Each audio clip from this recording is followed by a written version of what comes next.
하나하나씩 진행해 보겠습니다.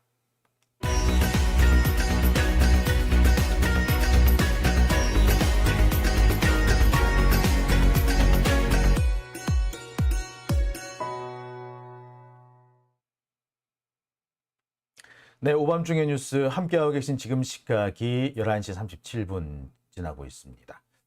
자, 아까 어떤 분이 그런 말씀, 후리지아꽃님이시군요. 울 이잼 대통령 되면 참 바쁘실 것 같다. 고쳐야 할 것이 쌓였으니. 예, 바쁘겠죠. 근데 저는 그렇게 생각합니다. 이재명이 대통령이 되든 혹은 누가 대통령이 되든 우리가 그 사람한테 모든 걸 다 해달라고 맡겨서는 안 된다고 생각합니다. 우리가 문재인 대통령한테 많은 것을 맡겼잖아요. 많은 것을 기대했습니다. 많은 것을 해줄 거라고 생각했고요. 그래서 180석씩 몰아주지 않았습니까? 하지만 우리가 지금 받아들고 있는 상황이 어떤 상황입니까? 누군가한테 뭘 해달라고 맡기는 순간 그 사람이 신이 아니기 때문에 모든 걸 다 못해요.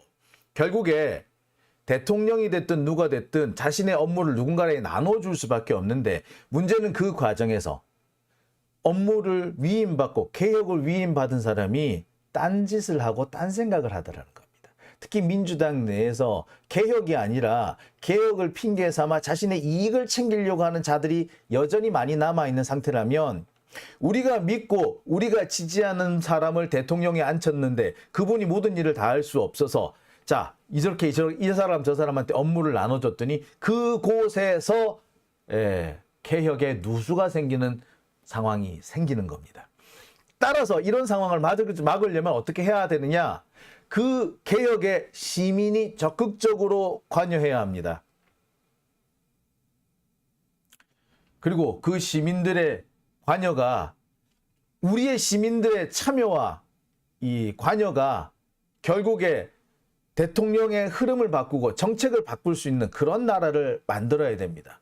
시민들이 적극적으로 정치와 국정에 참여하는 나라, 이게 민주주의 국가입니다.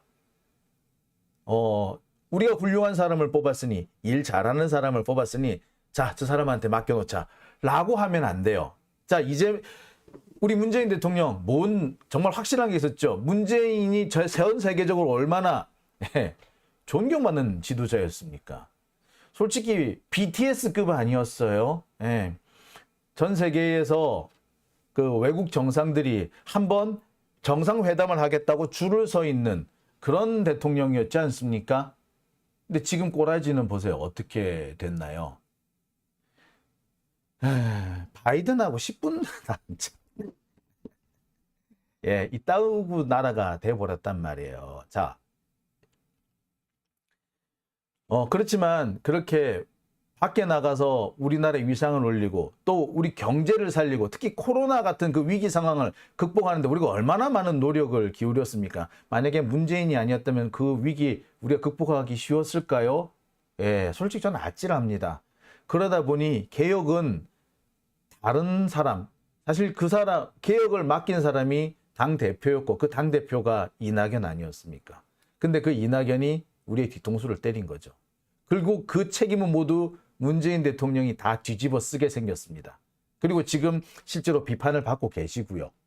자, 그런 상황을 다시 일어나는 일을 막으려면 어떻게 해야 된다? 우리가 국정에 관여해야 되고 우리가 같이 그 개혁에 동참을 해야 하는 겁니다. 해주세요라고 맡겨서는 안 된다는 거죠.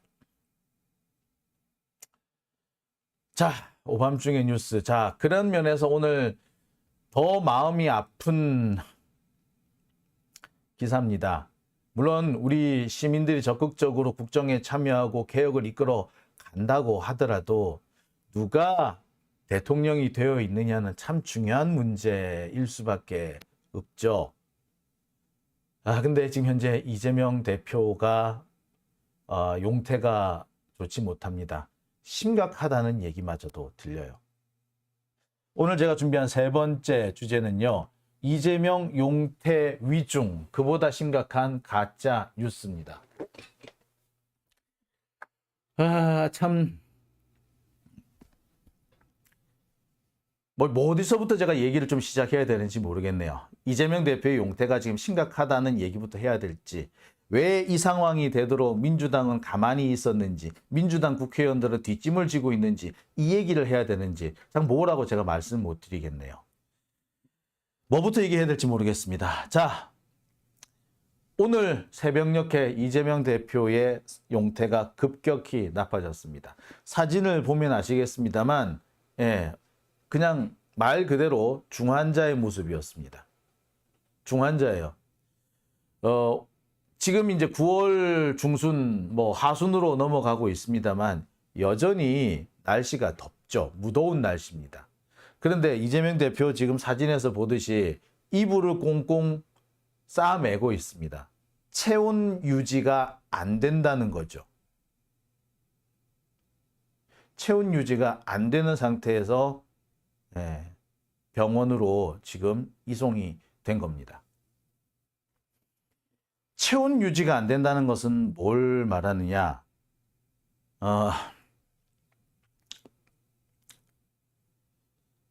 참 제가 이게 참 얘기를 말씀드리니 참 답답한데, 자, 제가 단식을 하게 되면 사람이 어떤 상태에 빠진다는 것을 좀 말씀을 드린 바 있습니다. 맨 처음에는요, 피하 지방에 있는 영양분을 빼서 생존을 합니다.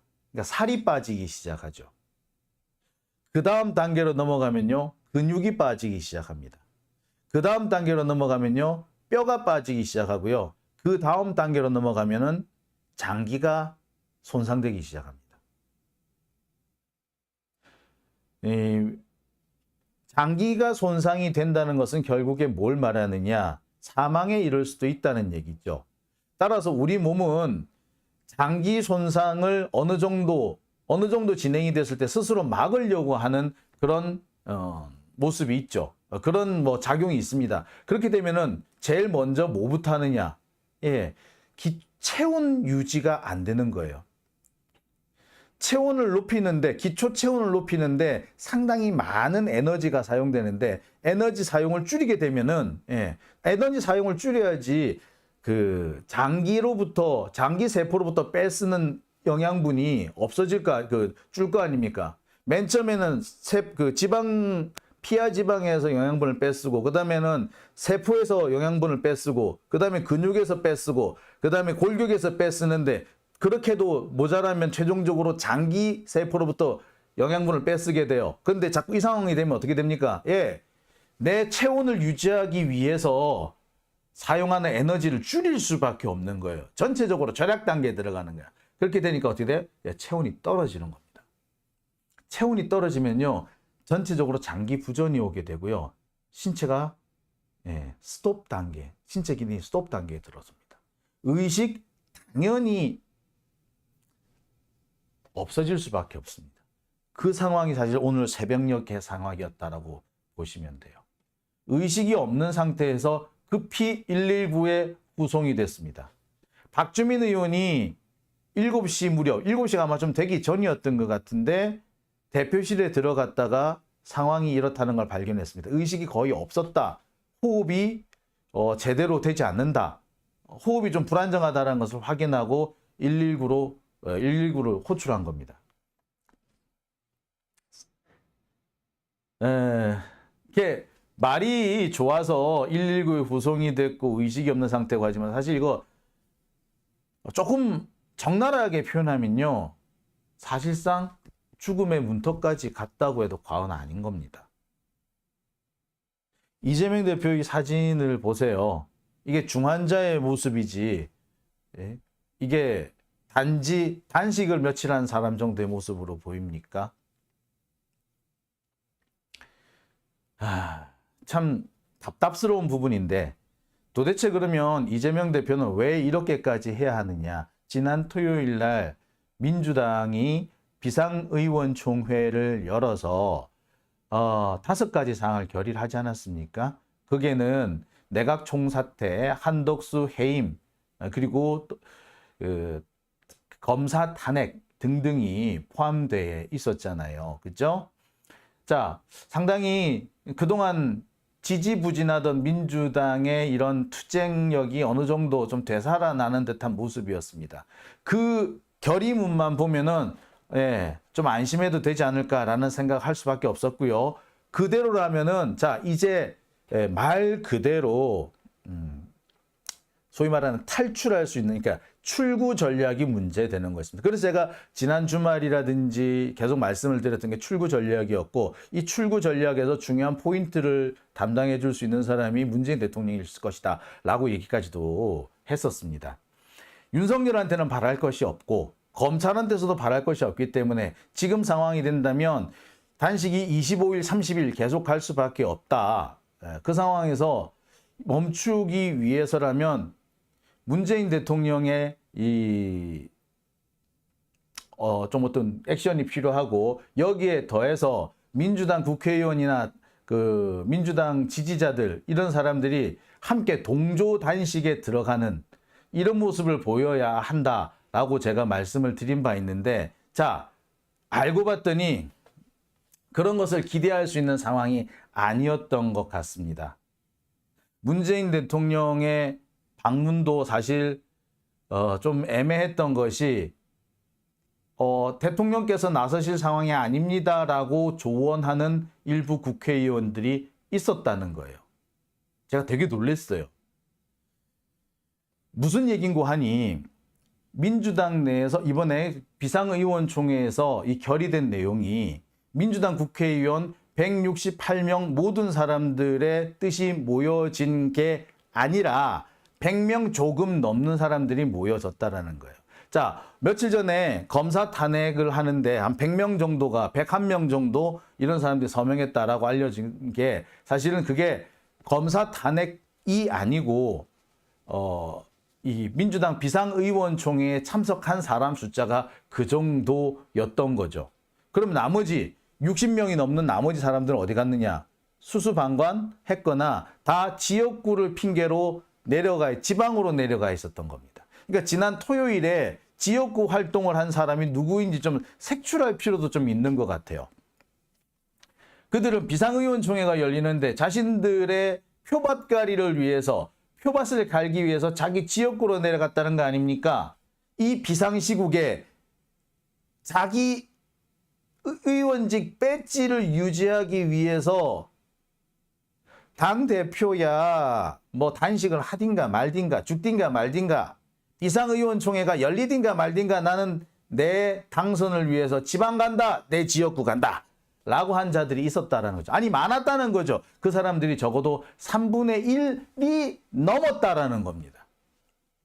그러니 아무리 결의안이 그럴싸하게 나왔다고 하더라도 그게 무슨 힘이 되겠으며, 그걸 이유로 그것을 근거 삼아 이유 삼아 단식을 풀 수가 있겠습니까? 못 풀어요.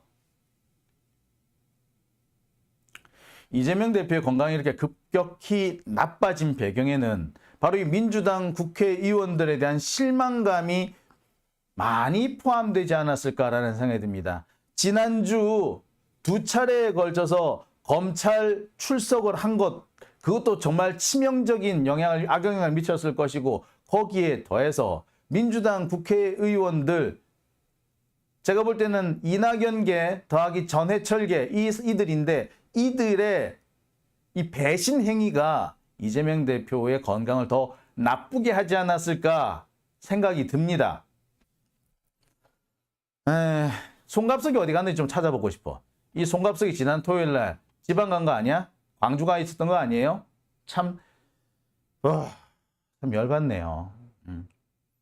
그러고도 배지를 유지할 수 있다고 생각하는지, 저는 좀 제보를 좀 받았으면 좋겠습니다. 지난 토요일에 지역구 행사에 가신 국회의원들 명단 좀 확보했으면 좋겠네요. 정말 황당합니다. 자, 지금 이재명 대표의 상태, 그래서 어떻느냐? 새벽에는 그랬고 지금 어떻느냐? 지금 현재는 녹색병원으로 이송이 돼 있습니다. 원래는 그 여의도에 있는 성모병원에 일단 이송이 돼 있었고요. 거기서 응급처치를 받은 후에 이 명목동에 있는 녹색병원으로 이송이 됐습니다. 일단 이 면목동에 있는 녹색병원은 원래 이 원진 레이온 피해자들을 치료하기 위해서 만들어졌던 병원이고요. 이 원진 레이온 피해자들이 이제 숫자가 줄어들고 일부는 돌아가시고 하시면서 이게 이제 공공병원으로 좀 변화가 돼가고 있죠. 그러면서 많은 그 시민들의 후원으로 지금 운영이 되기 시작한 병원입니다. 참 그렇죠. 예. 제가 볼 때는 그래요. 가장 믿을 수 있는 병원이요. 의료진을 가장 믿고 신뢰할 수 있는 병원이기 때문에 일로 가시지 않았는가라는 생각이 들어요. 뭐 의료진들이 다 뭐 훌륭한 분들이겠으나 일단 그 당사자가 가장 믿을 수 있는 사람, 가장 편안하게 자기 몸을 맡길 수 있는 사람, 그런 의사들한테 가는 게 사실 제일 좋지 않겠어요? 그런 의미에서 아마 이 녹색병원으로 가신 것 같아요. 지금 현재 상태는요, 일단 위독하다든지 응급 상황이다라는 상황은 넘긴 것으로 돼 있어요. 응급 상황은 제가 넘겼다고 제가 전해 들었습니다. 근데 그렇다고 해서 지금 상태가 안심해도 되는 그런 상황은 아니고요. 지금도 상당히 언제든지 그 상황이 나빠질 수 있는 위험성이 있다라고 합니다. 제가 몇 번을 말씀드렸습니다만 2주를 넘어서게 되면 생명을 갉아먹어 가면서 단식을 하는 거라고 하셨고, 제가 2주 넘어가면 생명을 갉아먹어 간다라고 하는 이유가 그때부터 우리 몸이 장기에 있는 영양분까지 뺏쓰기 시작하기 때문에, 그러니까 장기들이 망가지기 시작하는 거죠. 자, 상황이 이럴진데 자기 지역구 가서 표박狩이 한다고 간 사람들, 대단하다, 그죠? 예. 사이코패스가 있다면 이런 사람들 보고 사이코패스라고 하지 않을까, 뭐 그런 생각마저 들어요. 참 그렇죠. 예. 참 그렇습니다. 예. 피님께서 어떤 말씀해 주신 것 같은데 제가 보지 못했네요. 그 다음에 가니메데님, 그 다음에 성홍님 오셨고요. 같은 말씀 하셨어요. 저랑. 지역구에 간 60명 이상의 명단을 공개해야 된다라고 하셨는데, 공개 안 하면 우리가 좀 공개를 하는 방향으로 해야 될 것 같아요. 혹시 뭐 제 메일을 제가 늘 이렇게 보여드리는데, 그 자기 지역구에서 이 사람 봤다 싶은 분들은 좀 연락 주십시오. 참. 청도 기농총각님, 기레기들 제발 공정 보도했으면 좋겠습니다. 야당 대표가 병원에 있는데 조롱하지 맙시다 라고 하셨는데, 제가 지금부터 그 얘기를 좀 할게요. 이재명 대표가 녹색병원에 가신 이유가 뭐겠습니까? 제가 앞서서 가장 안심하고 내 몸을 맡길 수 있는 사람이라고 제가 말씀을 드렸는데, 자, 그 얘기는 달리 말하면, 글쎄 여의도 성모병원 쪽 입장에서는 기분 나쁠지 모르겠지만 저는 이걸 꼭 짚고 넘어가야 될 것 같아서 꼭 이 얘기를 좀 해야 될 것 같습니다. 가짜 뉴스가 지금 너무 창궐하는데 그 가짜 뉴스의 출처가 희한하게 그 병원 의료진인 경우가 제법 있습니다. 여러분 옛날에 조국 전 장관의 동생 혹은 정경심 교수 이 용태와 관련해서 병원 관계자라 그러면서 가짜 뉴스를 퍼뜨렸던 사례 기억하십니까? 그래서 조국 전 장관 동생의 경우에는 뇌수술을 받아야 되는데 받지를 못하고 있었고요. 정경심 교수는 치료를 받아야 되는데 치료를 못 받고 구치소로 끌려가는 그런 상황까지 벌어졌습니다. 자, 이렇게 가짜 뉴스가 창궐하는데 가짜 뉴스 창궐의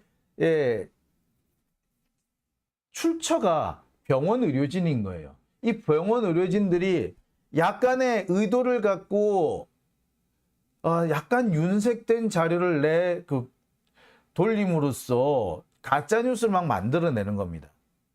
자, 실제로 여의도 병원에 갔을 때도요. 여러 가지 그런 징후들이 보이기 시작합니다. 이재명 대표가 뭐 갔는데 뭐 걸어 들어갔다는 둥, 정신이 또렷하더라, 말을 했다더라, 뭐 그래서 영양제, 링겔을 넣어달라고 요구했다는 둥, 이런 가짜뉴스들이 막 번지기 시작했어요. 그래서 그 당시 이재명 대표는 의식이 없어서 의식이 돌아오지도 않는 상황이었어요. 의식이 돌아오자마자 의논을 해서 녹색병원으로 옮긴 거였거든요. 자, 그랬는데 영양제 주사 놓아달라는 식으로 얘기했다? 라는 그런 가짜뉴스가 어떻게 나갔겠어요? 자, 단식을 하고 들어온 사람이에요. 단식 때문에 들어온 사람이에요. 제일 먼저 해야 되는 게 뭐겠습니까? 일단 영양 공급 자체가 완전 차단돼 있었기 때문에 급하게 영양 공급을 사실 해야 된단 말이에요.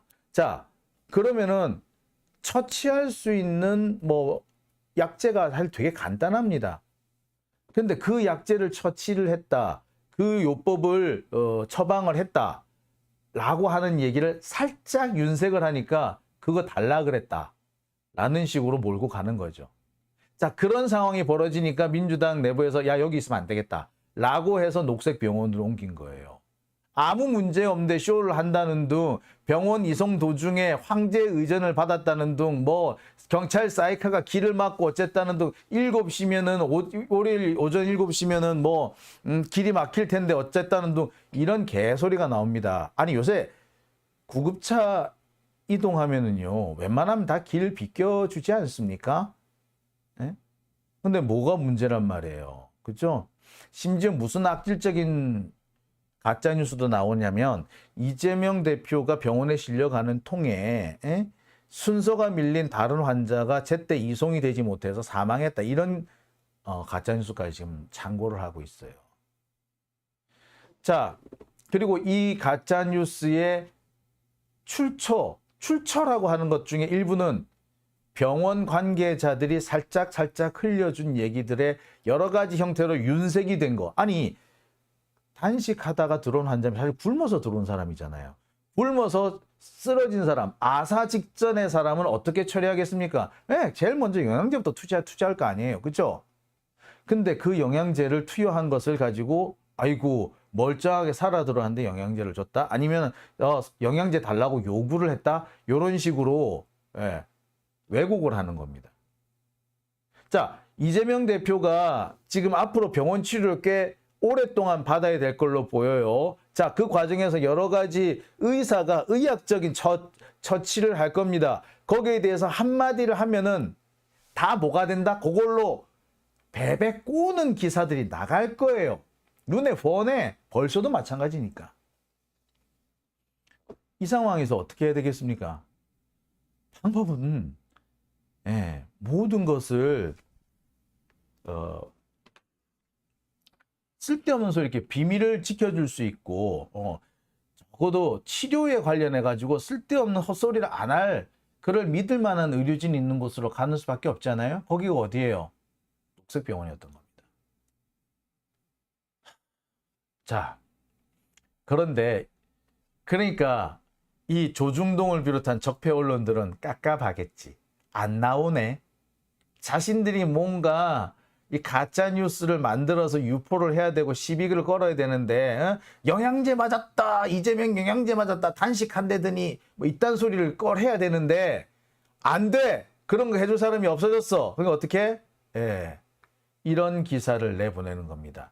이재명이 입원한 중랑구 녹색병원 알고 보니 친명 의료기지였다, 요딴 기사를 낸다든지, 이재명의 수액 단식이 궁금해, 왜 철통 보안을 지킬까, 이런 기사라든지, 단식 치료 녹색병원 그 끈끈함엔 이유가 있다는 등, 뭐 왜 성모병원 놔두고 녹색병원으로 갔느냐는 등, 제야 단식 농성 단골병원이라는 등, 초대 그 병원장이 참여연대 출신이라는 등, 아니 참여연대 출신인 병원이 뭐가 문제인데 어쩌라고 이 개새끼들아. 저녁 저거는 지 암 치료 받는 거 가지고 우리가 하나하나 물고 늘어져서 시비를 걸면은 정말 개지랄을 떨 사람이 이런 식으로 지도 아파서 그러면서 뭐 좌파들이 지 아프다 그러니까 좋아한다들 하면서 이딴 소리 찍찍 올리면서 왜 사람이 말이야 참 아유 저질이 돼도 저렇게 저질이 되면 안 되죠. 인간성을 말아먹으면 안 되지. 근데 보면은요 이른바 전향을 했다는 사람 진보 진영, 민주 진영에 있다가 전향을 했다는 사람 치고 저렇게 인성이 더럽지 않은 사람, 인성 자체가 더러워지지 않는 사람이 없어요. 유창선인가 하는 사람 보세요. 지금 뭔 짓을 하고 있는지 보셨죠? 네, 김수민인가 하는 걔 무슨 짓 하는지 보셨죠? 인간성 자체가 더러워지지 않았습니까? 조경태 보세요. 지금 무슨 말을 떠들고 다닙니까? 하태경은 어쩌고 다닙니까? 예. 하문경 이런 사람들 보세요. 이 사람들이 말하는 꼬라지를 보세요. 그게 사람이 할 말이고 과연 최소한의 예의를 갖춘 인간다운 예의 아니 그래도 배웠다는 새끼들 아니야. 지들 서울대 나왔다고 뻐기는 새끼들 아니야. 근데 말하는 꼬라지가 그 정도야? 한동훈이 그 주둥이가 왜 그렇게 더러운지 알 것 같아요. 참 아유. 자 지금도 이러니 어떻게 계속 여의도 병원에 있을 수 있겠어요? 거기서는요, 아무리 담당 의료진이 조심을 한다고 해도요, 근무하는 사람들이 오죽 많습니까? 예. 어떤 형태로든 간에 빠져나가게 돼요. 자, 그러니 이쪽을 갈 수밖에 없었던 거죠. 지금 상황도요, 이 악성 뉴스, 가짜 취재 뭐 이런 게 엄청 많습니다. 취재를 빙자해가지고 여러 가지 악의적인 목적으로 정보를 빼내려는 한 시도들이 지금 진행되고 있고요. 그 정보를 빼내기 위해서 거래를 제한하는 그런 사례도 있다는 그런 얘기들이 지금 자꾸 들립니다. 민주당 지금 지도부 쪽에서는 그러니까 이재명 대표 주변에서는요. 치료를 하는 것보다 이 가짜뉴스 대응에 더 신경을 써야 될, 더 많은 힘이 들어갈 정도라고 합니다. 이런 상황을 부추겨주는 새끼들이 있죠. 누구? 검찰. 자, 아마 이 기자도 제가 알기로는 상당히 친검 성향인데 오늘은 좀 검찰이 심했다고 생각이 들었던 모양이에요. 이재명 병원 실려간 날 구속영장. 검찰 증거인멸 우려의 방점. 아니 정신을 잃고 병원에 입원한 사람이 증거인멸을 한다고요? 에? 참 아이고 참 검찰 수준이 딱 그 정도인 겁니다. 대한민국의 검찰은요 인간성이 말종인 자들만 골라 모았다라는 생각이 들어요. 사람이 말이에요. 살다 보면 여러 가지 실수를 할 수 있어요. 잘못된 일을 할 수도 있고 잘못된 판단을 할 수 있고 그것 때문에 비난을 받을 수도 있고 욕을 먹을 수도 있어요. 하지만 아무리 그렇다고 하더라도 야 사람으로서 이런 행동까지 하면 안 된다는 게 있지 않습니까? 병원에 입원해가지고 정신을 잃어서 의식을 잃어서 병원에 입원한 사람한테 증거인멸 우려가 있다? 이거는 사람에 대한 예의가 아니지 않습니까? 인간에 대한 예의. 그러니까 인간이 이래도 되나요? 검사가 이래도 되나요? 전 자꾸 그런 생각이 드네요. 자, 자유민주주의는요. 그 사람이 아무리 나쁜 짓을 했더라도 최소한의 인간적인 대우를 해줘야 한다라는 것이 그게 자유민주주의의 기본입니다. 그게 인권이에요. 왜 천부 인권이라고 얘기하느냐? 하늘이 내린 인권이기 때문에 사람은 하늘로부터 받은 인권을 가졌기 때문에 아무리 그 사람이 나쁜 사람이라고 하더라도 최소한의 지켜줄 건 지켜줘야 한다라는 게 이게 이 자유민주주의 개념의 시작인 겁니다. 그 인권 개념, 국가 개념이 거기 시작된 거예요. 그래서 국가 권력은 그 정도는 절대 침해하지 마라 라고 만들어 둔 겁니다. 그래서 법치주의가 나온 거예요. 국가 권력이 함부로 인간의 기본권 이런 것들을 침해하지 못하도록 만들어둔 개념이 사실 거기서 나온 게 법치주의예요. 국민들 보고 법을 지키기로 한 게 아니라 검찰, 경찰, 권력자, 니들이 법을 지켜라 라고 해서 최소한의 기준을 잡아놓은 게 그게 법치주의입니다. 거기에 따르면은 적어도 단식을 해서 정신을 잃어서 병원에 간 사람한테 증거인멸 우려 이딴 소리를 하면 안 되는 거 아닌가요? 이런 얘기를 아무렇지도 않게 전혀 양심에 거리낌 없이 할 수 있다는 것은 인간의 탈을 쓰고 마음속에는 괴물이 들어앉았기 때문에 가능한 거 아닌가요? 적어도 인간이라면 이런 행동을 하면 안 되죠. 돌아와서 생각해보면 현재 대한민국의 교육제도, 대한민국의 고시제도, 그러니까 고등공무원을, 고급 공무원을 양성하는 고시제도가 얼마나 사이코패스 중심으로 만들어져 있는가, 이런 거를 절감하게 되는 상황이죠. 참 답답합니다. 행우님, 가발 비번이나 까라. 저는 사실 그 얘기하고 싶어요. 한동훈 이 개새끼가 툭 하면은 뭐 잡범이라고 있는데 진짜 잡범은 한동훈이죠. 그 지 핸드폰 안 뺏기려고 몸싸움까지 한 사람이 그게 남 보고 잡범 운운할 그럴 계제가 됩니까? 자, 글쎄요.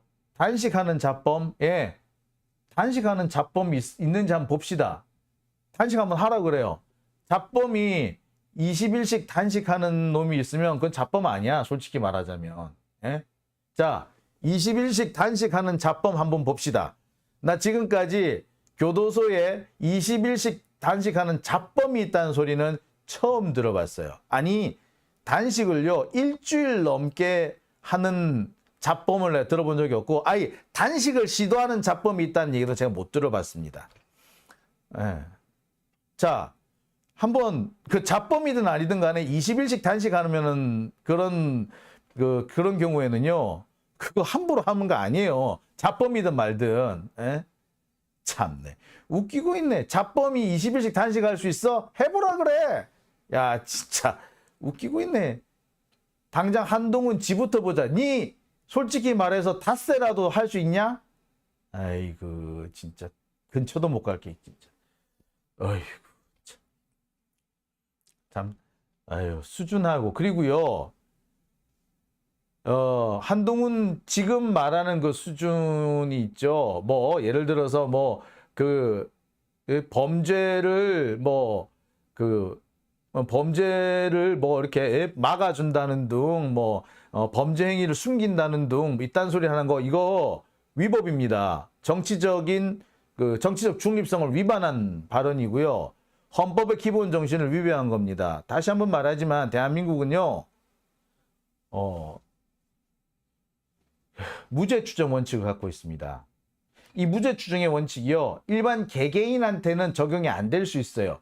개인은 말을 쉽게 할 수 있을지 몰라도 적어도 한동훈 법무부 장관, 일국의 법무부 장관은요, 그딴 말을 하면 안 돼요. 유죄의 심정이 가는 발언, 유죄의 심정을 갖고 있는 발언을 하면 안 돼요. 그거 탄핵 사유입니다. 알겠냐, 이 새끼야? 어우. 자, 오밤중의 뉴스.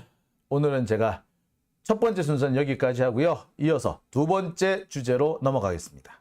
국유화, 폐간, 어떤 대통령도 할 수 없는 일인데 감히 제가 어떻게 그런 말을 한다는 것입니까? 이치에 닿지 않는 말을 가지고 사람을 이렇게 몰약해서는 안 됩니다.